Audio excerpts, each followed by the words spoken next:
Hey guys, so this is a bit of a deviation from my normal kind of content, but since quarantine really, I've been really invested into growing mushrooms. My last video was of a ash tree bolete, I believe, if I can catch up with my own content. But yeah, I just thought that was a really cool mushroom.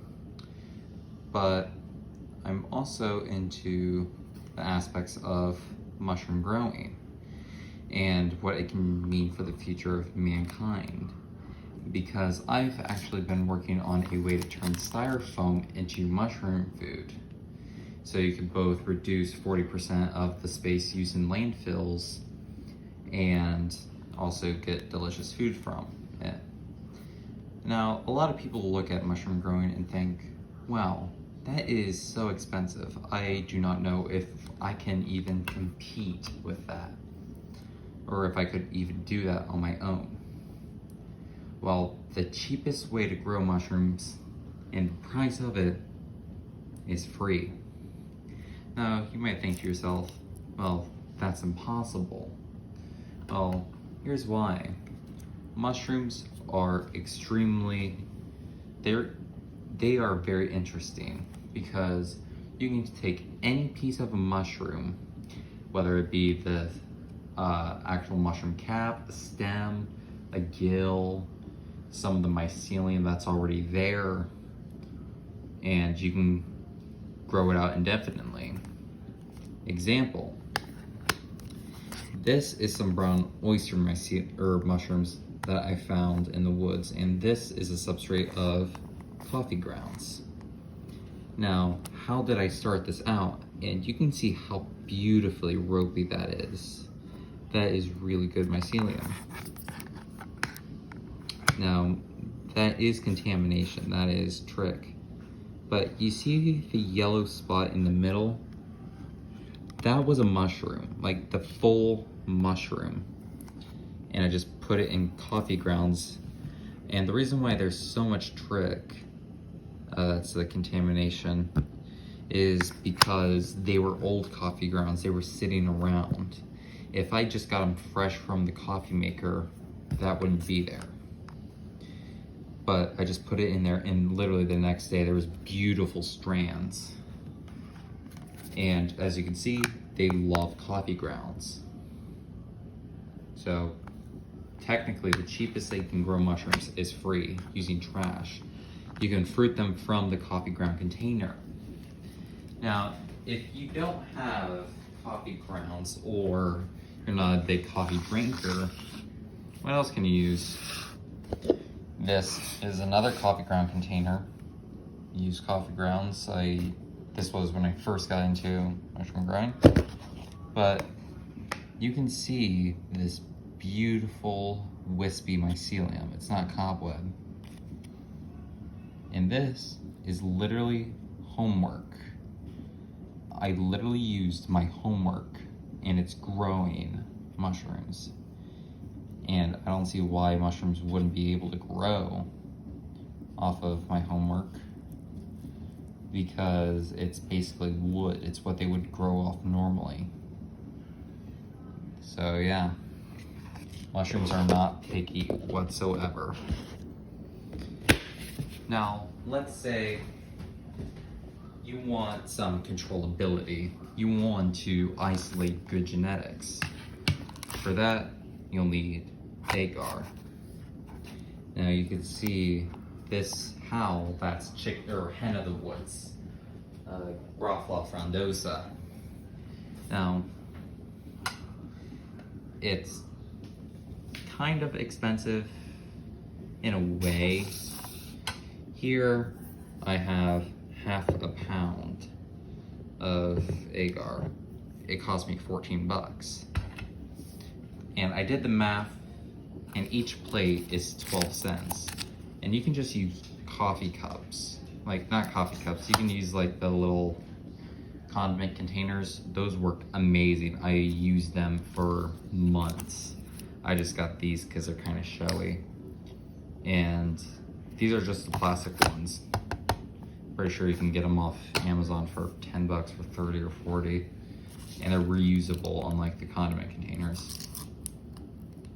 And what's good about agar is contamination. So here is another oyster plate. Beautiful mycelium, beautiful. This was a clone, and that was just a transfer because the mycelium didn't look too well. And you can see a little spot of trick there, tiny little spot there. But it's fine. I can separate it out and grow it, put it on grain. Speaking of grain, there's two ways I can go with grain. And people say that no sterile or no non-pressure cooker techs work. I'm still here, I'm still growing mushrooms, and they work. Here is a shiitake block. That's popcorn. Popcorn does not need to be sterilized in a pressure cooker. It loves, yeah, it's wet. I think it might be fighting off some sort of contaminant or that, or I didn't have it at the correct moisture level. But yeah, this is shiitake. You can see beautiful white mycelium, and the grain was steam sterilized. In fact, right in front of me, I'm pasteurizing some liquid cultures, some agar, and some more sawdust, because it's pretty cheap. If you know someone that has a lot of sawdust, or like you know a carpenter, you can get it off for them for free, and you can grow infinite amounts of food. Now, I was talking about liquid cultures, and a liquid culture is when you take your genetics, like this, and you put it in liquid for a syringe. So this is my agarikon syringe. Alright.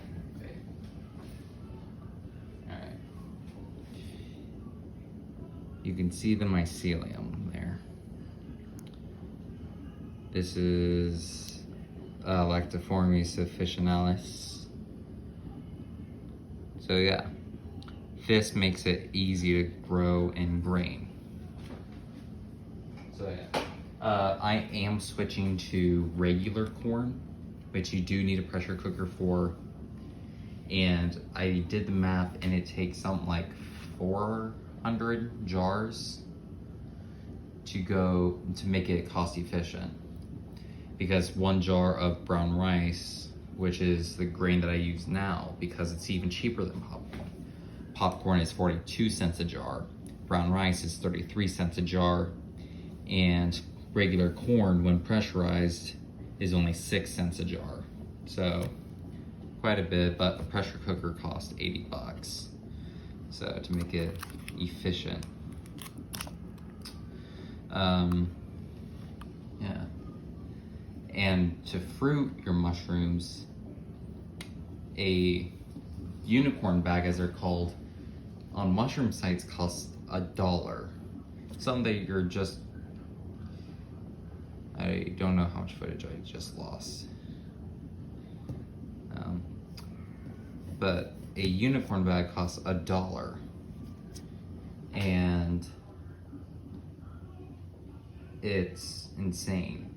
On Alibaba, Jack Ma is finally back.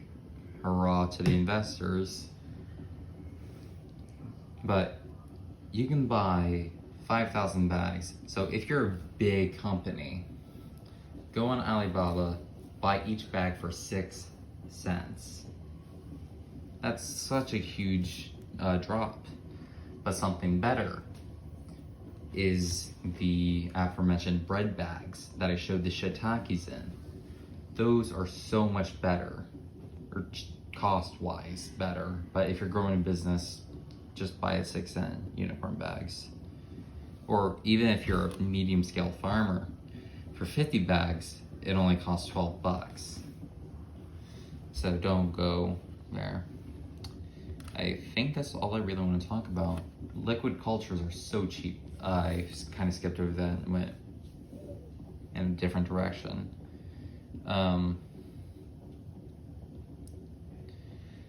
So it's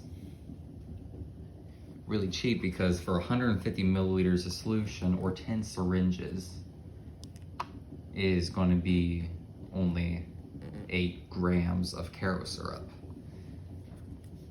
or 8 grams of honey. And in my position, honey is extremely cheap because I have hives, or my parents have hives.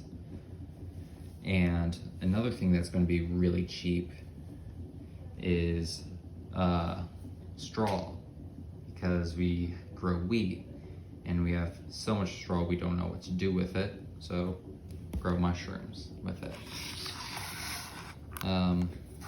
Yeah, so you can keep this mycelium alive for years, as that's how I've been growing mushrooms, is from coffee grounds, and I've had really good success and really tasty pink oysters. I'm glad that I was able to get this brown oyster. I'll probably put some of it on agar, but I would like to expand it into a full coffee tin. Thank you for your time, and yeah. One thing I should mention, a liquid culture syringe for edible mushrooms is going to run you around $10, and 1 milliliter of that solution is going to cost you $1. So if you add that $1 to a 33-cent brown rice jar, and you take it to 16 cents per pound of straw, so let's make that $1 for a 1 pound flush of mushrooms in a bread bag. That's going to run you around $2.33. You can cut down costs by using liquid cultures that you create yourself from your own strains over time, so you don't have to keep buying liquid cultures. And then you use pressure cooked corn. And then you use sawdust from a local furniture store who just wants to get it off their hands in 6 cents unicorn bag. All you have to pay for is 8 cents of Caro syrup and a 6-cent bag, $7 for a pound of mushrooms, which at a farmer's market can cost $10. You can really scale up. And if my idea works and I can turn styrofoam into mushrooms, people could pay me to process that styrofoam and turn it into mushrooms and get grants